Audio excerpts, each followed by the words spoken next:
जिले के गठन पर यूपी के सीएम योगी ने जताया ऐतराज। मत और मजहब की सियासत बताकर लगाया बांटने वाले फैसले का इल्जाम। मुस्लिम बहुल मलेरकोटला के प्रमोशन पर पंजाब से यूपी तक छिड़ा बड़ा विवाद। ईद पर कैप्टन का तोहफा, संविधान के खिलाफ मजहब के साथ, यूपी मांगे उत्तर। नमस्कार, स्वागत है आपका। आपके साथ मैं हूं राम मोहन शर्मा। जनता की सुविधा के लिए फैसले लेना सरकार का काम है, लेकिन सरकार चलाने वाले सियासी लोग अपनी सियासत के हिसाब से ही फैसले लेते हैं। पंजाब की कैप्टन अमरिंदर सिंह की सरकार ने एक नया जिला बनाने का ऐलान किया। मलेरकोटला अब नया जिला होगा। पहली नजर में तो आप यह कहेंगे कि नए जिले बनने ही चाहिए, वहां के लोगों की सुविधाएं बढ़नी ही चाहिए, लेकिन इसके पीछे भी कांग्रेस की सियासत साफ हुई है। यह क्षेत्र दरअसल मुस्लिम बहुल है और इसलिए खास ईद के मौके पर, ईद के दिन इस बात का ऐलान किया गया। और अब इस बात पर उत्तर प्रदेश के सीएम योगी आदित्यनाथ ने पंजाब की सरकार पर, कांग्रेस पर तुष्टीकरण का आरोप लगाया है। उन्होंने कहा कि मत और मजहब के आधार पर भेद नहीं होना चाहिए। यह कांग्रेस की विभाजनकारी नीति है। तो सवाल यह है कि क्या यह जिला विकास वाला है या फिर वोट वाला? चर्चा इसी बात पर करेंगे। पहले आपको एक रिपोर्ट दिखाते हैं।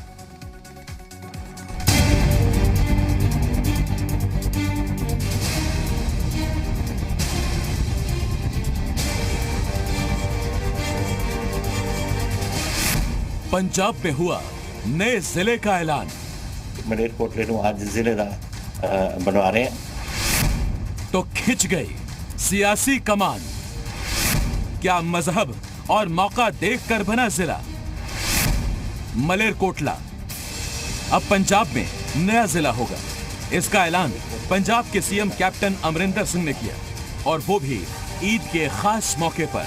कि मैं मलेरकोटले ਨੂੰ आज जिले ਦਾ बनवा रहे हैं, और ਉਹਦੇ ਵਿੱਚ मैं ਅੱਜ डिप्टी कमिश्नर साहब ਨੂੰ ਕਹਿਣਾ ਚਾਹੁੰਦਾ ਹਾਂ ਕਿ ਇੱਕਦਮ ਬਿਲਡਿੰਗਾਂ ਕੋਈ ਸੂਟੇਬਲ ਚੰਗੀ ਬਿਲਡਿੰਗਸ ਕਿਤੇ ਨਾ ਕਿਤੇ ਇੱਥੇ ਪਾੜਨ, ताकि कम नवी एडमिनिस्ट्रेशन का इतों जल्दी चला सकिए।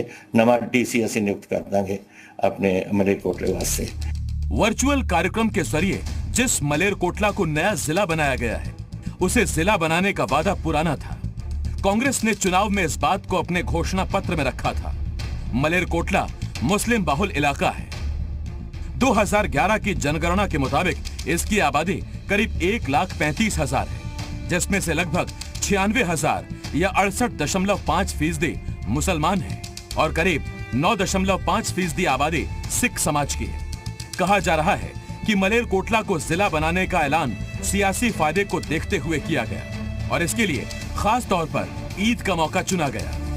उत्तर प्रदेश के मुख्यमंत्री योगी आदित्यनाथ ने कांग्रेस की इस राजनीति पर सवाल उठाते हुए कहा कि मत और मजहब के आधार पर किसी प्रकार का विभेद भारत के संविधान की मूल भावना के विपरीत है। इस समय मलेरकोटला का गठन किया जाना कांग्रेस की विभाजनकारी नीति का परिचायक है। सिर्फ योगी के बयान पर पंजाब के सीएम ने भी पलटवार किया और कहा, सीएम योगी का ट्वीट सांप्रदायिक वैमनस्यता को भड़काने की शर्मनाक कोशिश है। सीएम योगी पंजाब के आंतरिक मामलों से दूर रहें और अपने राज्य के लोगों को बचाने पर ध्यान दें। सीएम योगी मलेरकोटला के इतिहास के बारे में क्या जानते हैं, जिसका सिख धर्म और उसके गुरुओं के साथ संबंध हर पंजाबी को पता है। वैसे जो बात सीएम योगी ने उठाई है, उसे पंजाब के लोग भी उठा रहे हैं। गुरदासपुर जिले के बटाला के लोग ये सवाल उठा रहे हैं, उनके बटाला को जिला क्यों नहीं बनाया जा रहा। गुरु नानक साहब का चरण छू प्राप्त शहर है बटाला। हर पक्ष तो असी डिजर्व करते हैं, मैरिट के बेसिस ते आप डिजर्व करते हैं, तो पंजाब सरकार ने मैरिट ना वेखते हुए बटाले को नज़रअंदाज किया है। तो मैं इस फैसले का बिल्कुल विरोध करता वा। बटाले शहर में भी जिला बना देंगे तो शायद साढ़े बटाले शहर का जी एक नवीनीकरण हो जाता, शायद साढ़े जो सिविल अस्पताल की खस्ता हालत है वो ठीक हो जाती। जो बटाले शहर नाल वितकरा होया है, जिला नहीं बनाया गया, इतिहासिक वितकरा होया है। तो मैं ये पूछना चाहना कि अज बटाले शहर के सारे लीडर चुप क्यों? बटाला बड़ा औद्योगिक शहर है, बावजूद इसके उसका नंबर बाद में आएगा। लेकिन मलेरकोटला के पहले जिला बनने पर बीजेपी सवाल उठा रही है, तो कांग्रेस यूपी में सरकार के कामों पर सवाल उठा रही है। पंजाब के 23वें शहर मलेरकोटला की स्थापना कैप्टन अमरिंदर सिंह ने केवल इसलिए की है कि मुसलमानों का तुष्टीकरण हो। कांग्रेस हमेशा से किसान विरोधी रही है, आम जन विरोधी रही है और अपने आसन्न हार को देखते हुए हड़बड़ी में ये विभाजनकारी कदम उठाया गया है जो संविधान के भी मूल तत्व के विरुद्ध है। आप पंजाब की बात करेंगे, आप राजस्थान की बात करेंगे, आप उत्तराखंड की क्यों नहीं बात करते हैं? आप हरियाणा की बात क्यों नहीं करते हैं? आप मध्य प्रदेश की क्यों नहीं बात करते हैं? और सबसे बड़ी बात है कि उत्तर प्रदेश की 22 करोड़ जनता ने आपको जन्म दिया है, उत्तर प्रदेश की 22 करोड़ जनता की क्यों नहीं बात करते हैं? लोगों को ऑक्सीजन नहीं मिल पा रही है, लोगों को दवाएं नहीं मिल पा रही हैं, लोगों को इलाज मुहैया नहीं करा पा रही है। सरकार ध्यान भटकाने की साजिश क्यों कर रही है और कब तक करेगी? हर सरकार को यह अधिकार है कि वो अपनी जनता के हित में कदम उठाए, जरूरत के हिसाब से नए जिले भी बनाए। लेकिन क्या पंजाब सरकार वाकई निष्पक्षता से काम कर रही है? क्या मलेरकोटला को जिला बनाने का ऐलान भी इसी का हिस्सा है?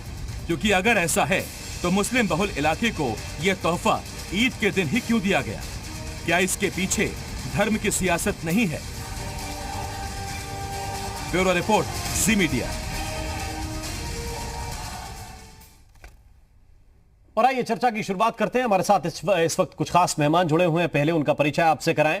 राजकुमार विरका साहब इस वक्त हमारे साथ जुड़े हुए हैं, कांग्रेस पार्टी के विधायक हैं। आप इस वक्त हमारे साथ अमृतसर से सीधे जुड़े हुए हैं, बहुत बहुत स्वागत राजकुमार जी आपका। समाजवादी पार्टी के प्रवक्ता नावेद सिद्दीकी साहब इस वक्त हमारे साथ जुड़े हुए हैं, नावेद जी आपका भी बहुत बहुत स्वागत।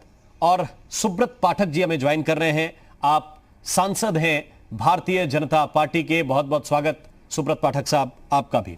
सबसे पहले पाठक जी प्रश्न आपसे ही है और सवाल यह है कि आपको इस निर्णय में, पंजाब सरकार के इस फैसले में तुष्टीकरण क्यों दिखता है? देखो, कांग्रेस का इतिहास ही तुष्टीकरण का रहा है और जिस प्रकार से कांग्रेस की सत्ता लोलुपता के कारण से ही ये इतिहास गवाह है कि इस देश का विभाजन हुआ था। और जब देश का बंटवारा केवल कांग्रेस की सत्ता के लालच के कारण से हुआ, ये पूरा सभी लोगों को अच्छे से इस बात का ज्ञान है। तो कुल मिलाकर अगर ये सत्ता के लिए जल्दबाजी न किए होते तो उस समय पाकिस्तान का विभाजन ही हिंदुस्तान से ना हुआ होता। और उसी प्रकार से लगातार कांग्रेस ने इस देश में सत्ता विभाजन की ही राजनीति की है। तो कुल मिलाकर किस प्रकार से जनता को बांटा जाए और बांटकर जाति धर्म के नाम पर और सत्ता को हासिल किया जाए। तो जिस प्रकार से सन 84 में जो दंगे हुए और दंगों में जिस प्रकार से निर्दोष सिखों की हत्या हुई, तो ये सबकी जानकारी में है। और उसी प्रकार से अब एक ये नया, अभी उत्तर प्रदेश का चुनाव चूंकि आने वाले समय पर है, तो उत्तर प्रदेश में तुष्टीकरण का तो बोलबाला रहेगा ही रहेगा उत्तर प्रदेश के चुनाव में। तो उत्तर प्रदेश को चुनाव को लेकर ही मलेरकोटला की ये जो साजिश जी ठीक है, मैं आऊंगा पाठक साहब आपके पास और आपकी पूरी बात फिर से सुनूंगा, लेकिन उससे पहले राजकुमार साहब, आपने विकास के लिए नया जिला बनाया है क्या? कहीं नियत में या फिर वोट भी दिखाई देते हैं? मुझे हैरानगी इस बात की है कि ये जो चोर बचाए शोर वाली बात है और बीजेपी हमेशा ही इन धर्मों के खिलाफ साजिश करती रही है। बीजेपी सिखों के खिलाफ है, ईसाइयों के खिलाफ है, दलितों के खिलाफ है, मुसलमानों के खिलाफ है। और जो पंजाब है ये बाबा नानक की सांझी वार्ता का पंजाब है। यहाँ हिंदू, सिख, मुसलमान सब मिलकर के रहते हैं। ईद हो, वैसाखी हो, दिवाली हो, हम सब मिलकर मनाते हैं। और मुझे समझ नहीं लगी इस बात की कि योगी जी के पेट में मरोड़ क्यों पैदा हो गए, उनके पेट में दर्द क्यों हो रही है। अरे यहाँ पंजाब के किसी व्यक्ति को कोई परेशानी नहीं है, मिल बैठ के हम काम करते हैं, तो हमारी सरकार के और हमारे पंजाब के कामकाज में दखल अंदाजी करने का क्या अधिकार है योगी जी को। और मुझे हैरानगी है कि योगी जी सचमुच में योगी हैं या भोगी हैं, ये समझने वाली बात है।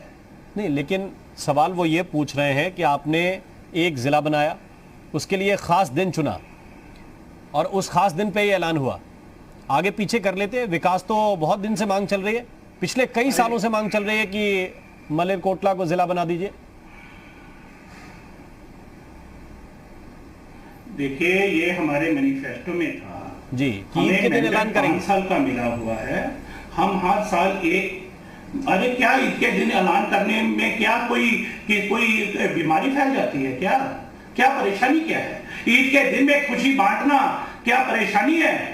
और इनको भी लड्डू बांटने चाहिए, इनको खुशी बांटनी चाहिए, कि उनको बताना चाहिए यूपी के मुसलमानों को कि भैया देश एक है, देश के लोग सब लोग मिलकर के बात करते हैं, और देश के खुशी के लिए उनको भी वहां लड्डू बांटने चाहिए कि ये मुसलमानों के लिए एक खुशी का पैगाम आया है। तो इसमें क्या परेशानी है?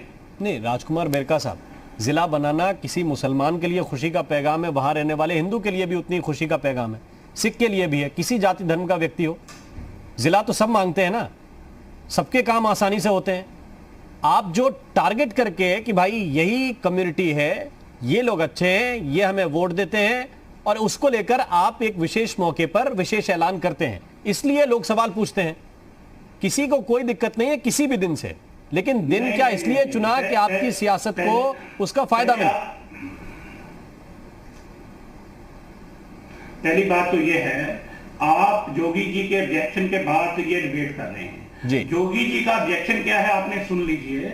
जोगी जी कहते हैं कि ये संविधान के खिलाफ है, ये धर्म के जो बांटने वाली बातें हैं वो की गई है, ये धर्म के आधार पर कुछ होना नहीं चाहिए। उनको तो मुसलमानों के नाम से परेशानी है, उनको हमारी कोई विकास योजना से क्या लेना देना उसको, उनका तो बेसिक ये पॉइंट है। अगर सियासी पॉलिटिकल पार्टी के तौर पे बीजेपी सवाल करती, अगर आप जो कह रहे हो, अब मुझे लगता है कि ये बीजेपी के प्रवक्ता का सवाल होना चाहिए, जो आपका सवाल है वो मुझसे सवाल कर लेते तो ज्यादा मुझे खुशी होती।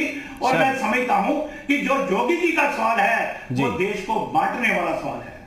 नहीं तो बीजेपी के नेता नहीं मानते क्या आप योगी जी को? उनको तो चीफ मिनिस्टर नियुक्त किया बीजेपी के आला कमान ने कि भाई चीफ मिनिस्टर आप रहिए, तो बीजेपी के तो अभी सबसे बड़े नेता हुए प्रदेश के। मैं वही कह रहा हूं कि उन्होंने ये नहीं कहा, ये तो मैं कह रहा हूं। आप जो बोल रहे हो फिर जोगी जी वो नहीं बोल रहे। जोगी जी का उल्ट सवाल है। जोगी जी कहते हैं कि किसी भी धर्म के नाम पे ये जिला बनाना पाप है, ये जोगी जी का सवाल है। ये संविधान के खिलाफ है, ये जोगी जी का सवाल है। क्या ये संविधान के खिलाफ है? ये क्या धर्म के किसी व्यक्ति को खुशी बांटना, क्या ये संविधान के खिलाफ है? ये उनका सवाल है।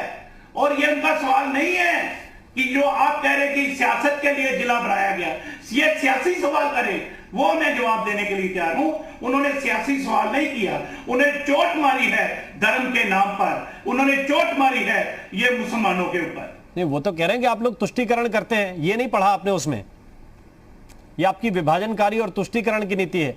अरे भैया अरे आप जानते हो पूरे देश से एक बार ये रेफरेंडम करा लो ना जी मीडिया के माध्यम से कि तुष्टीकरण की राजनीति कौन कर रहा है। और मैं कह रहा हूं कि आज देश के लोग कह रहे हैं मुस्लिम विरोधी कौन है, और ये दलित विरोधी कौन है, सिख विरोधी कौन है। आज पूछ के देखो, देश से रेफरेंडम तो करवा लो, फिर आप कांग्रेस का नाम ले लेना। आप सबसे पहले बीजेपी अपने आप को पाक साहब जो कह रही है, पहले वो अपना सर्वे करवा ले, वो अपने गिरेबान में जाके देख ले, फिर हमसे सवाल कर ले। और ये पंजाब देश से अलग है। ये एक बात बताऊं, पंजाब बाबा नानक की साझी वार्ता का पंजाब है, और ये जहां से साझी वार्ता का पैगाम जाता है हमेशा। ठीक, तो साझी वार्ता की बात भी होनी चाहिए। मैं लौट के आऊंगा आपके पास, उसके अलावा नावेद सिद्दीकी साहब हमारे साथ जुड़े हुए हैं। नावेद सिद्दीकी जी, आप योगी जी के इस रिएक्शन को कैसे देखते हैं? मुख्यमंत्री दो स्टेट के हैं और दोनों ने एक दूसरे के विरोध में बयान दिए हैं।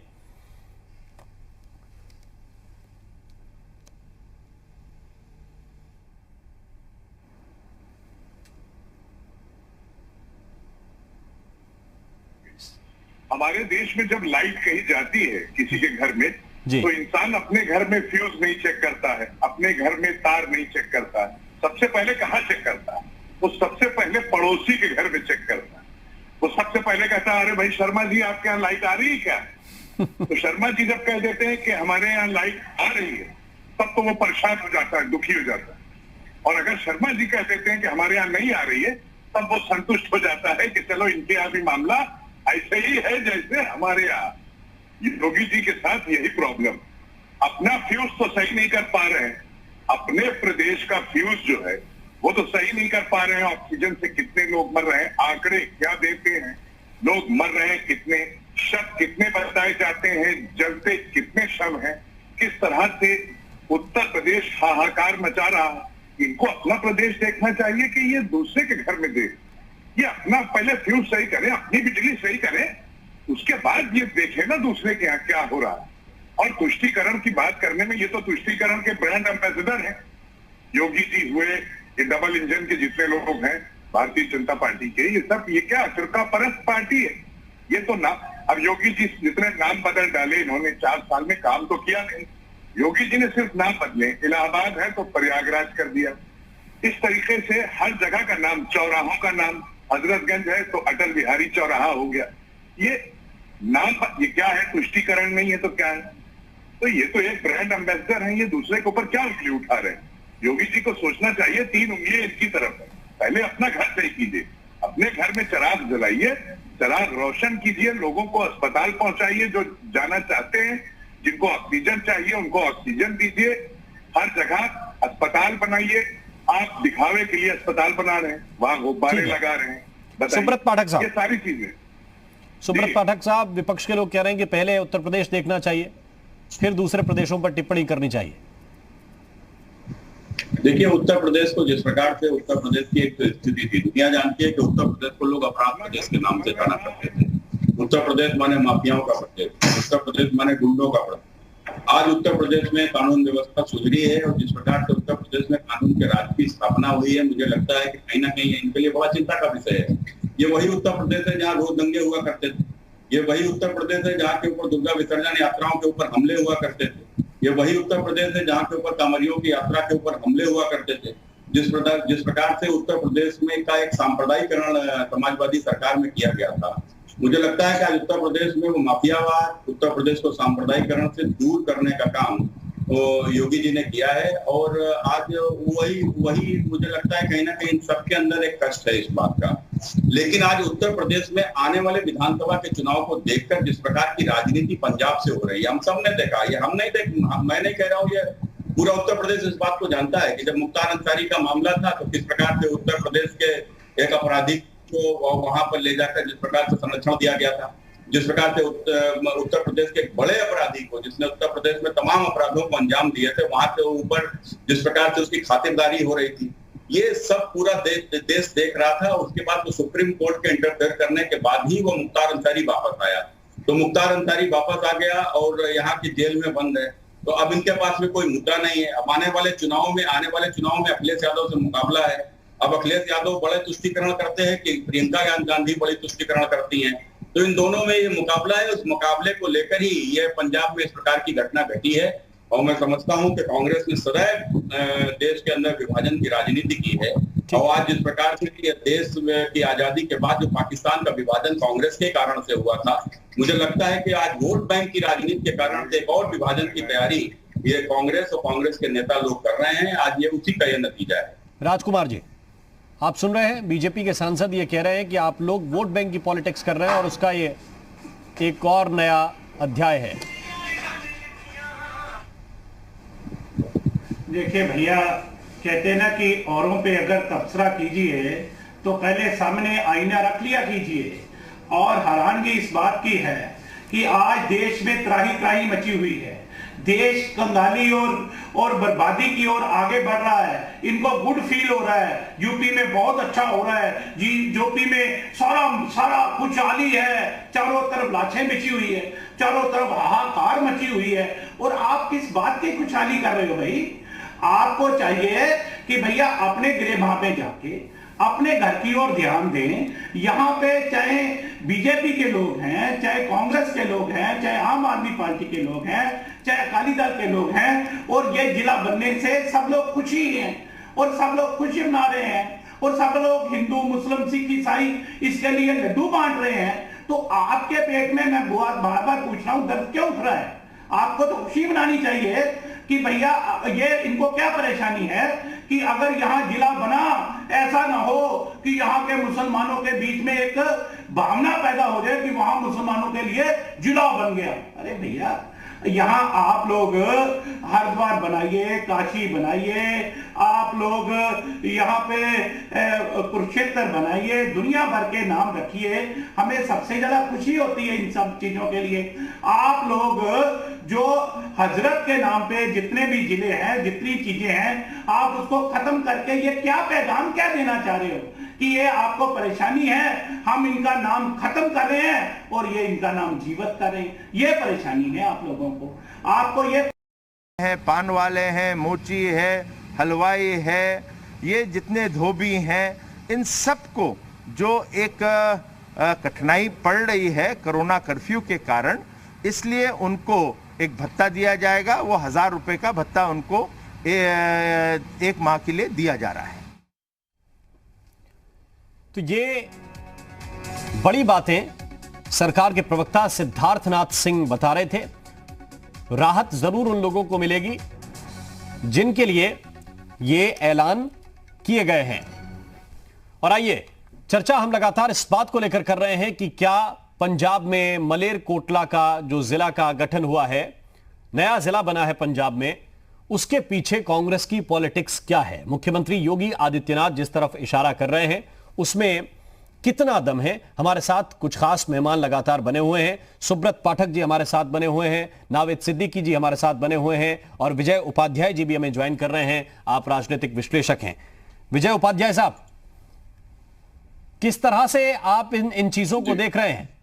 क्या कांग्रेस वाकई उतनी नीट एंड क्लीन है जितनी छवि पेश करने की कोशिश कर रही है कि हमने साहब विकास के लिए जिला बनाया है? अमूमन जिले इसी नाम पे बनाए जाते हैं, लेकिन जिस तरह से ऐलान हुआ, जिस दिन का चुनाव किया गया, वो आपके मुताबिक उसी बात का परिचायक है जिसकी बात विकास की कांग्रेस कर रही है? नहीं, देखिए, अगर सरकार ने कहीं से भी धर्म को आधार बना के जिला बनाया है तो ये निश्चित तौर पे संविधान का अपमान है। और अगर ये संदेश भी जा रहा है कि एक पर्टिकुलर धर्म के लोगों को ध्यान में रखते हुए जिला बनाया गया, तो भी संविधान की भावना के बिल्कुल विपरीत है। अब इस पे सफाई देनी है पंजाब सरकार को।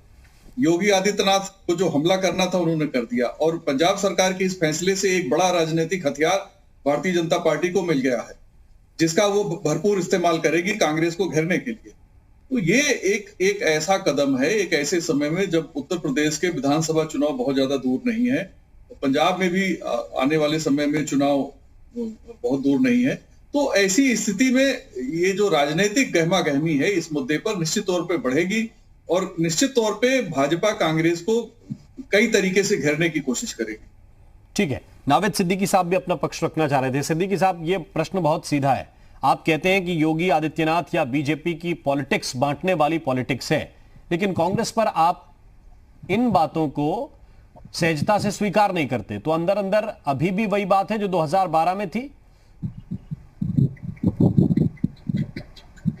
एक बात बताऊं, अभी जैसा कि ये कहा गया कि कांग्रेस जो है वो मुस्लिम ईद के दिन ये ऐलान कर रही है कि हम ईद के दिन ये ऐलान किया कि हम ये एक अलग जिला बनाएं, तो मुसलमानों से उसको कुछ फायदा चाहिए। ऐसा बिल्कुल नहीं होता है, हर दिन एक समान होता है।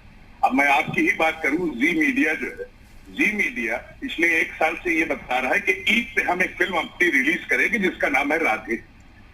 अच्छी फिल्म है जी मीडिया की, आप लोगों को बहुत बहुत बधाई। लेकिन आप ये बताइए, क्या आप लोगों को कुछ मुसलमानों से उससे लेना देना है, या कुछ ही स्पेशल दिन से, या आपकी पिक्चर सिर्फ मुसलमान देखेगा, हिंदू नहीं देखेगा? ऐसा नहीं है, हर दिन एक तरह का होता है। लेकिन कुछ राजनीतिक लोग जो बांटने की राजनीति करते हैं, वो लोग चीज को मोड़ दे देते हैं। वो ये दिखा देते हैं कि देखिए, अगर ईद पे किया है तो मुसलमानों से वोट चाहिए। हम कहते हैं सलमान खान कौन सा इलेक्शन लड़ रहे हैं जो उनको वोट चाहिए, या आपके नहीं, उन्हें व्यूअर तो चाहिए। है वो सारे एक्टर्स का एक तरह से बंधी हुई चीजें हैं। कोई क्रिसमस पे करता है, कोई दिवाली पे लेके आता है, कोई ईद पे लेके आता है। सलमान खान पहली फिल्म थोड़ी लेके आ रहे हैं, वो किसी भी बैनर के साथ फिल्म बनाए, वो अक्सर ईद पे अपनी फिल्म रिलीज करते हैं।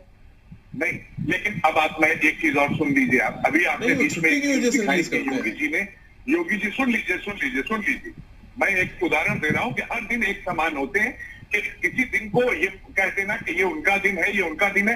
हम हिंदुस्तानियों के लिए हर दिन एक है। हमारे लिए तो ईद भी वही है, होली, दिवाली और 15 अगस्त 26 जनवरी हर दिन एक है। हम लोग एक सच्चे इंडियन हैं, बांटने वाले लोग ये हैं। अब इन्होंने अभी आपने न्यूज में बताया कि इन्होंने ये कि पटरी दुकानदार है उनको इतना देंगे, 3 महीने तक ये देंगे। इन्होंने जब पहली वेव आई थी, पहली वेव में क्यों नहीं दिया, क्यों नहीं उनका ख्याल किया? कितने लोग पैदल चलकर, उनको ट्रांसपोर्ट तो दिया नहीं आपने, रास्ते में चलते चलते वो लोग खत्म हो गए।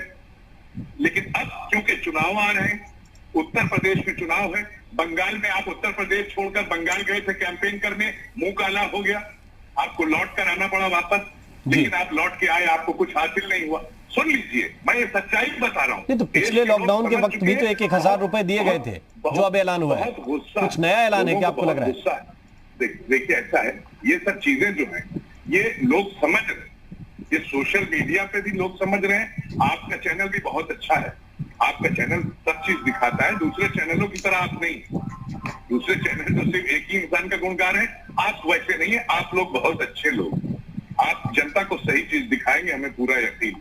और जनता भी अब समझदार है, उन्होंने अपनों को खोया है, उन्होंने अपने बच्चों को खोया है, किसी बच्चे ने अपने बाप को खोया, किसी माँ ने अपनी औलाद को खोया है, किसी औलाद ने अपनी माँ को खोया। ठीक है, ये भूलेगा नहीं, ये हिंदुस्तान भूलेगा नहीं, उत्तर प्रदेश भूलेगा नहीं। जिस तरह ऑक्सीजन से तड़प तड़प कर रिक्शे में लोगों की जान गई है, ये नहीं तो मैं यही तो कह रहा हूँ नावेद सिद्दीकी साहब, ये पंजाब में कांग्रेस के लोग सरकार चला रहे हैं, राजस्थान में कांग्रेस के लोग सरकार चला रहे हैं, क्या लेना देना हमें? आपको क्यों नहीं लेना देना? आपको मतलब दूसरे बगल के राज्य से लेना देना नहीं है। अभी कह रहे हैं वसुधैव कुटुंबकम की भावना वाले लोग हैं, आप पड़ोसी राज्य से भी नहीं लेना देना। नहीं लेना देना, आपके कोई प्रदेश अध्यक्ष बगल में मध्य प्रदेश में होंगे समाजवादी पार्टी के, उनसे क्यों नहीं लेना देना? अरे वो भी भाई है आपके। लेना देना है, सुनिए, लेना देना किस सेंस में? हम कुछ जरूरतमंदों को, हम पहली चीज फोकस क्या होनी चाहिए, हमारा एम क्या होना चाहिए आज की तारीख। विजय उपाध्याय जी कुछ कह रहे हैं, फिर सुब्रत पाठक साहब के पास मैं लेकर चलूंगा। मेरा सवाल सिर्फ इतना था कि कांग्रेस को लेकर अपनी सॉफ्ट स्टैंड है क्या समाजवादी पार्टी का? नावेद साहब नहीं, संविधान का आर्टिकल 15 क्या कहता है? नावेद साहब ने पढ़ा होगा, नावेद साहब बताएं कि आर्टिकल 15 क्या कह रहा है। और जिस देश में आजादी विभाजन के, धार्मिक विभाजन हो, उस देश के संविधान में अगर आर्टिकल 15 हो और उस देश के किसी राज्य में किसी धर्म के आधार पर कोई जिला बनता है तो क्या संदेश जाएगा? आर्टिकल 15 आपने पढ़ा होगा नावेद जी। भाई साहब आप ये बताइए, आप सारे प्रदेश, सारे शहरों के नाम बदले दे रहे हैं। आप भी तो संविधान की शपथ लेकर के आए थे कि हम नहीं, आप आर्टिकल 15 बताइए, नाम बदलने की बात मत करिए। नहीं, हमें नहीं मालूम है, आप ज्यादा पढ़े लिखे, मैं आपकी तरह इतना पढ़ा लिखा नहीं। हम ये जानते हैं कि काम करिए, लोगों को मुहैया कराइए। नहीं तो पढ़ना तो चाहिए ना भाई, आप राजनीति में हैं तो कम से कम संविधान को तो जानिए। संविधान को आप नहीं जानेंगे तो आप बोलेंगे कैसे? नहीं, बिना संविधान को समझे कम से कम उसकी बुनियादी बातें तो समझ लीजिए ना। आर्टिकल 15 तो बहुत कॉमन है, खूब इस्तेमाल होता है, सब मालूम है साहब। आर्टिकल 370 भी मालूम है, 375 भी मालूम है, सारे मालूम। लेकिन आप जनता को आपको 370 जरूर पता होगा।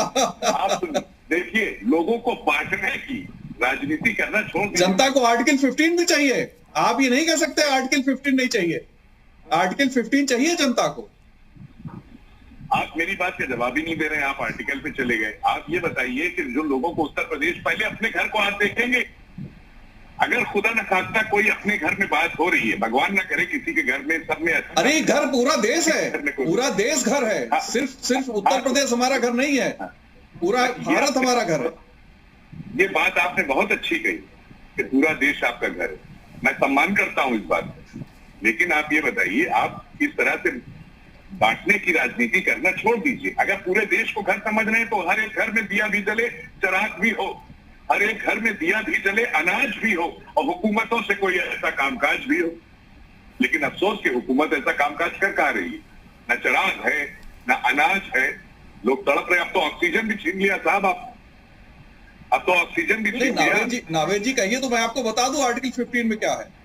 अरे भैया इनको आर्टिकल 15 समझाओ। नावेद सिद्दीकी साहब, सिद्दीकी साहब, नहीं आपको पता होना चाहिए। मैं इससे थोड़ा सा आगे बढ़ता हूं। सवाल यह है कि देखिए, अनाज आप कह रहे हैं कि चिंता इस बात की होनी चाहिए कि अनाज है, ठीक है, चिंता इस बात की होनी चाहिए ऑक्सीजन है, चिंता इस बात की होनी चाहिए बेड्स हैं कि नहीं है, दवाइयां हैं कि नहीं है। तो ये तो सभी राज्य सरकारों पे लागू है साहब। आपको अभी सूझी कि आपको जिला बनाना है? पंजाब के हालात स्वर्ग जैसे हैं क्या? आप देख रहे हैं पंजाब के हालात। मैं तो सिर्फ इतना कह रहा हूं कि क्या कांग्रेस के प्रति अभी भी सॉफ्ट स्टैंड है? उन्हें भी तो फोकस उन्हीं बातों पर करना है, अमरिंदर सिंह को, जिन बातों पर योगी आदित्यनाथ को करना है, या दो पैमाने अलग अलग चलेंगे? वहां बीमारी दूसरे तरह की है। आप एक बहुत अच्छे एंकर और एक बहुत अच्छे पत्रकार, लोग आपका शो देखते हैं, मैं भी आपका शो देखता हूं। मैंने आपसे शुरुआत में ही एक बात कह दी कि अपने घर में जब लाइट जाती है तो हमारे देश के लोग इतने अच्छे हैं, इतने सीधे हैं कि सबसे पहले वो पड़ोसी के देखते। ठीक है, आप उसमें सारी बात समझ लीजिए इशारों में। नहीं, इशारों में समझ, मैं सिर्फ इतना कह रहा हूं कि आपको एक राज्य के मुख्यमंत्री की आलोचना करने में मजा आता है, क्योंकि यहां पे आपका विपक्ष में मुख्यमंत्री अच्छा काम करेंगे तो हम उनका सम्मान करेंगे। अगर हमारे लोग न मरते कोरोना से, ठीक है, सुब्रत पाठक साहब, उनके लिए ऑक्सीजन भी मुहैया कराते, मैं तारीफ करता योगी। सुब्रत पाठक साहब खड़ा होकर आपके चैनल, समाजवादी पार्टी की दुविधा समझ रहे हैं क्या आप, सुब्रत पाठक जी? देखो, अब ये आर्टिकल 15 पहले हमको समझा दीजिए। वो आ रहा हूं फिर मैं उपाध्याय जी के पास, पहले सुब्रत पाठक जी बोलिए। ये समाजवादी पार्टी कंपटीशन चालू हो गया है कि कौन बड़ा मुस्लिम हितैषी है जी। तो उसको लेकर मैंने पहले भी कहा कि जिस प्रकार से कांग्रेस ने पंजाब से एक संदेश दिया था मुख्तार अंसारी, और मुख्तार अंसारी के बाद अब ये, तो कुल मिलाकर ये सब उत्तर प्रदेश की राजनीति को लेकर ही हो रहा है। उत्तर प्रदेश में आने वाले दिनों में जिस प्रकार से विधानसभा के चुनाव है, तो ये वोट बैंक हमारे पास कैसे आए, तो उसको लेकर इन दोनों में ही ये कंपटीशन चालू हो गया है। तो कुल मिलाकर हम बड़े तुष्टीकरण करने वाले हैं कि हम बड़े तुष्टीकरण करने वाले हैं, जबकि ये देश जानता है, देश का जो भी व्यक्ति देश में संविधान को समझते हैं वो अच्छे से जानते हैं कि यह देश किसी जाति धर्म के लिए नहीं बना था। यह देश तो बना था तो सही मायने में इस देश में सारे धर्मों का एक तरीके से सबका सम्मान है, सभी जातियों का सम्मान है, उस आधार पर ही इस देश का निर्माण हुआ था। तो कुल मिलाकर लेकिन आज धीरे धीरे यह इस प्रकार की परिस्थितियां आने लगी हैं। यही कांग्रेस है कि जब इस देश में धारा 370 को समाप्त नहीं करती है, और यही कांग्रेस है कि जो मुस्लिम महिलाओं को जिस प्रकार से उत्पीड़न 3 तलाक के माध्यम से होता था उस पर एक शब्द भी नहीं बोलती है। राम मंदिर का मुद्दा बरसों तक लटका रहा, यह कांग्रेस जानबूझकर उसको लटकाए रही, लेकिन हिंदुओं का तो एक तरीके से यह अपमान करते हैं, लेकिन मुस्लिमों के लिए क्या अधिक हो जाए, तो ये इससे बड़ा उदाहरण क्या हो सकता है कि आज एक सुब्रत पाठक साहब, ये आपको संविधान का ख्याल ज्यादा है इसलिए इस मुद्दे को योगी आदित्यनाथ जी उठा रहे हैं, संविधान की रक्षा की चिंता ज्यादा है, या वाकई इस बात की चिंता है कि ये मुद्दा उत्तर प्रदेश के चुनावों में आपको उल्टा फायदा देने वाला है, इसलिए आप इस पे फोकस कर रहे हैं? पहले देश का विभाजन कर चुके हैं पाकिस्तान के नाम पर, अब धर्म के नाम पर जिले का भी विभाजन, आने वाले दिनों में प्रदेश का भी विभाजन, धर्म के नाम पर कश्मीर से भगाई चुके हैं ये कांग्रेसियों के सह पर ही कश्मीर से जिस प्रकार से हिंदुओं का विस्थापन हुआ था, वहां से उनको भगाया गया था, खदेड़ा गया था, और जिस प्रकार से वहां के ऊपर जो अत्याचार हुए थे देश भूला नहीं है। और ये कहीं ना कहीं जिस प्रकार से भी जो कुछ भी हमने लोगों ने बंगाल में देखा, क्या उसमें कांग्रेस का संरक्षण नहीं रहा? ममता बनर्जी को पूरी तरीके से कांग्रेसों का संरक्षण रहा। तो कुल मिलाकर यह देश देख रहा है कि किस प्रकार से विभाजन की राजनीति में कितने नीचे स्तर तक ये कांग्रेसी गिर सकते हैं। यही बात वाहिद सिद्दीकी जी कह रहे थे कि देश बहुत कुछ देख रहा है, आप भी कह रहे हैं, अब देश किस चश्मे से किस चीज को देख रहा है वो फैसला तो देश को करना है। लेकिन उपाध्याय जी मैं वापस आ रहा हूँ आर्टिकल 15 पे कि हम ज्यादा बड़े मुस्लिम हितैषी हैं, ये कंपटीशन कांग्रेस में। देखिए मैं बता दूं, देखिए संविधान का आर्टिकल 15 साफ साफ कहता है किसी भी व्यक्ति से धर्म, जाति, लिंग या जन्मस्थान के आधार पर भेदभाव नहीं होगा, साफ साफ कहता है। अगर आर्टिकल 15 अगर खत्म कर दिया जाए, उसको इग्नोर कर दिया जाए, तो स्थिति क्या होगी? हमारा समता, बंधुत्व, भाईचारा कहां चला जाएगा?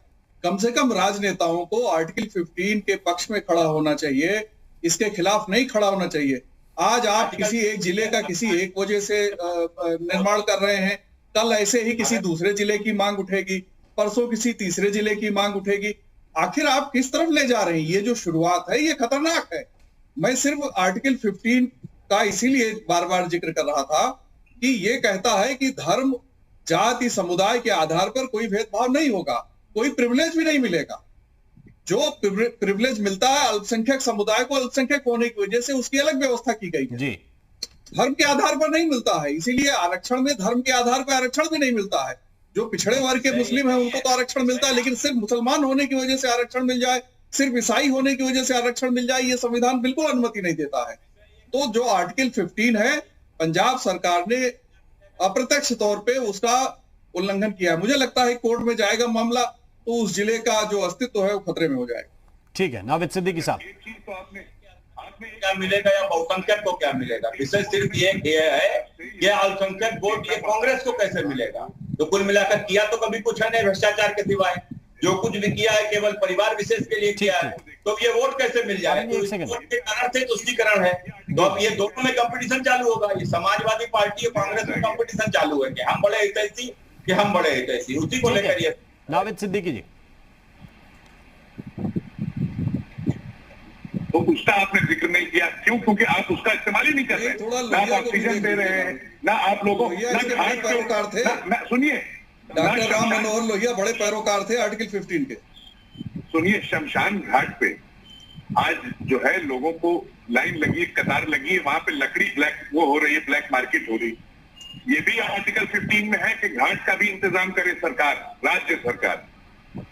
इसको भी पढ़िएगा, ये शायद 3rd या 4th पैराग्राफ में आता है आर्टिकल 15। नहीं, लोहिया को पढ़िए ना, लोहिया क्या कहते हैं इस मामले में? आपने लगता है गूगल पे पढ़ा है, ऊपर खाली ऊपर का पैराग्राफ, नीचे के छोड़ दिए, पूरा पढ़िए साहब, पूरा।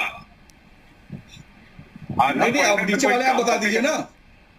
नहीं, आप ऐसा है कि आधा पढ़ने से आप लोगों को डांट में मत रखिए, उनको सारी सही चीज बताइए। नावेद भाई आप बताइए। नहीं, मैंने तो बता दिया, पूरी चीज क्या है आप बताइए।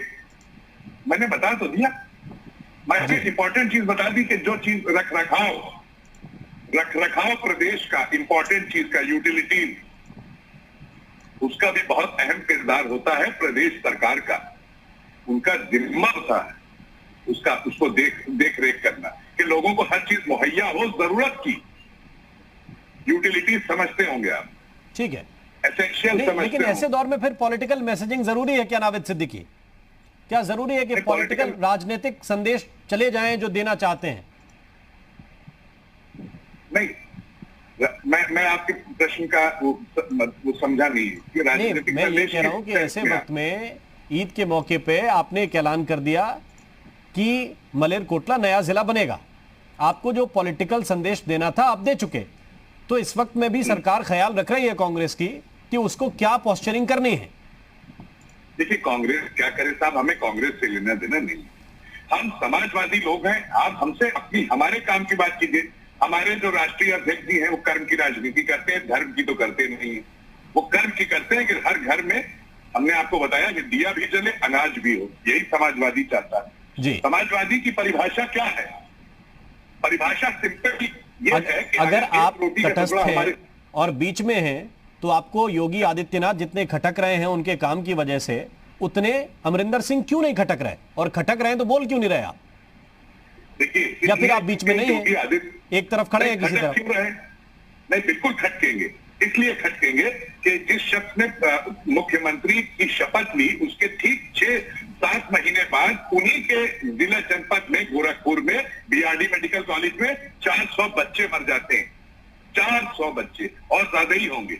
और उन्होंने कह दिया कि ये जब लोग उनसे शिकायत करने पहुंचे कि अस्पताल में इस तरीके की चीजें हो रही हैं, तो उन्होंने कह दिया कि लोगों से, आप लोगों ने चैनल पे भी उस वक्त दिखाया, एक हादसा हुआ था उसमें भी लोग पहुंचे, तो उन्होंने क्या कहा था माँ बाप से कि नौटंकी बंद करो।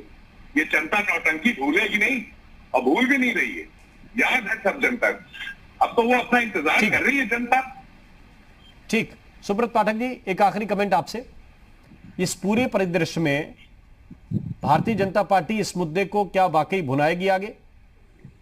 ये नियत देखो भुनाने का ना भुलाने का कोई विषय नहीं है। भारतीय जनता पार्टी ने इस देश में जिस प्रकार से इस देश के संविधान को ताक पे रखकर जिस प्रकार से तुष्टीकरण की राजनीति इस देश में हो रही थी, उसका सदैव विरोध भारतीय जनता पार्टी ने किया है।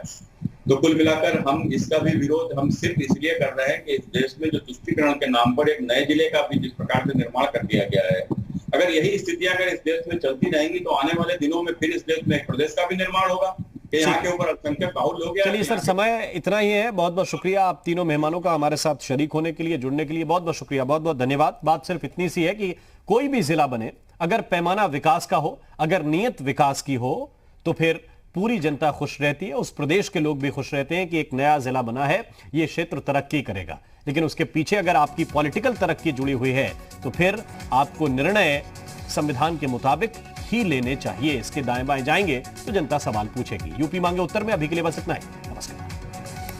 परेशानी नहीं होनी चाहिए। आपसे मैं निवेदन करता हूं कि यहां से बीजेपी के लोगों से आप फीडबैक ले लीजिए। यहां पंजाब का बीजेपी का एक एक वर्कर कुछ है, यहाँ पे सब पार्टियों के लोग कुछ हैं, और यहाँ बाबा नानक की साझी वार्ता को हम समझी एकता को मानते हैं। तो मेरा आपसे निवेदन है कि भैया अपना झगड़ा यूपी तक रखिए, हमें बीच में मत डालो। नहीं, लेकिन पार्टी तो वही है ना, जो यूपी में आप चलाते हैं वही पार्टी पंजाब में भी चलती है। बटाला के लोग अभी भी कह रहे हैं कि हमारा जिला क्यों नहीं बनाया, वो भी बनाना चाहिए था, हमारा औद्योगिक शहर बड़ा है। अरे वही बनाएंगे ना, अरे वही बनाएंगे, वो भी बनाएंगे ना, एक एक करके बना रहे हैं सब लोग, वो भी बनाएंगे। हमने कहाँ मना किया कि वो। ठीक है, एक छोटा सा ब्रेक हमें लेना, ब्रेक के बाद हम तुरंत हाजिर होते हैं। ये चर्चा लगातार जारी है। पंजाब में नए जिले के गठन पर यूपी के सीएम योगी ने जताया ऐतराज। मत और मजहब की सियासत बताकर लगाया बांटने वाले फैसले का इल्जाम। मुस्लिम बहुल मलेरकोटला के प्रमोशन पर पंजाब से यूपी तक छिड़ा बड़ा विवाद। ईद पर कैप्टन का तोहफा, संविधान के खिलाफ मजहब के साथ, यूपी मांगे उत्तर।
पंजाब में नए जिले के गठन पर यूपी के सीएम योगी ने जताया ऐतराज।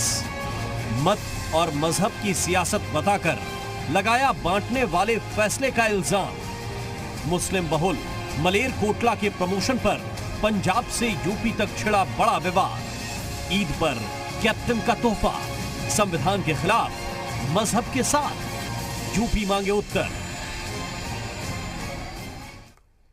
ब्रेक के बाद हाजिर हैं, चर्चा कर रहे हैं इसी बात को लेकर कि क्या जो जिला बनाया गया वो वोट बैंक को देखते हुए बनाया गया, जो ऐलान किया गया उसमें भी अपने सियासी निहितार्थ थे, या फिर ये वाकई विकास की एक पहल है। मुख्यमंत्री योगी आदित्यनाथ जो आरोप तुष्टीकरण का कांग्रेस के ऊपर लगा रहे हैं वो कितना वाजिब है, इस पर चर्चा करेंगे। लेकिन उससे पहले एक बड़ी खबर उत्तर प्रदेश के लिहाज से आपको बता दें, योगी मंत्रिमंडल की आज एक अहम बैठक हुई है जिसमें कई अहम प्रस्तावों को मंजूरी दी गई है। इस दौरान कोरोना के मामलों को देखते हुए प्रदेश में कोरोना कर्फ्यू 24 मई तक बढ़ाने का फैसला लिया गया है। इसके साथ ही 3 महीनों तक अंत्योदय कार्ड धारकों, गृहस्थी कार्ड धारकों और जरूरतमंदों को मुफ्त राशन देने का फैसला लिया गया है। इसके साथ ही मजदूरों को, रेहड़ी पटरी वाले दुकानदारों को हर महीने 1000 रुपए देने का फैसला भी लिया गया है। यानी कि जो रोज कमाते खाते हैं, जो रेहड़ी पटरी वाले दुकानदार हैं या फिर रोज काम करने वाले लोग हैं, उन्हें 1000 रुपए प्रति महीने दिया जाएगा। इसके अलावा यह भी फैसला लिया गया है कि 18 से 44 साल तक के जो लोग हैं उनकी वैक्सीन का खर्च राज्य सरकार उठाएगी और 45 साल से ज्यादा के जो लोग हैं उनकी वैक्सीन का खर्च केंद्र की सरकार पहले ही उठा रही है। तो ये बड़ा फैसला लिया गया है मंत्रिमंडल की बैठक में। जीवन और जीविका का संतुलन बनाते हुए जो टेस्टिंग, ट्रैकिंग, ट्रेसिंग और ट्रीटमेंट के साथ साथ देखा गया है कि उत्तर प्रदेश में केसेस जो है कोरोना के बहुत जल्दी गिरते हुए दिख रहे हैं। तो उसी पॉलिसी को रखते हुए 1 हफ्ते के लिए कोरोना कर्फ्यू बढ़ाया जा रहा है। वो अब 24 मई के 7 बजे सुबह तक की रहेगा। ने अपने सरकारी अस्पतालों के अंदर फ्री उपचार की व्यवस्था रख रखी है, चाहे फ्री जो टेस्ट है वो सरकारी लैब्स में होते हैं, फ्री वैक्सीन भी सरकार लगा रही है। लेकिन आजीविका पर भी प्रभाव पड़ा है और इसलिए फ्री राशन देने का भी निर्णय लिया है सरकार ने। वो 3 महीनों का राशन फ्री दिया जाएगा। इसमें 15 करोड़ जो पात्र हैं, जिनके पास राशन कार्ड है, उन सभी को उनका तुरंत राशन कार्ड बनवाते हुए उनको भी दिया जाएगा।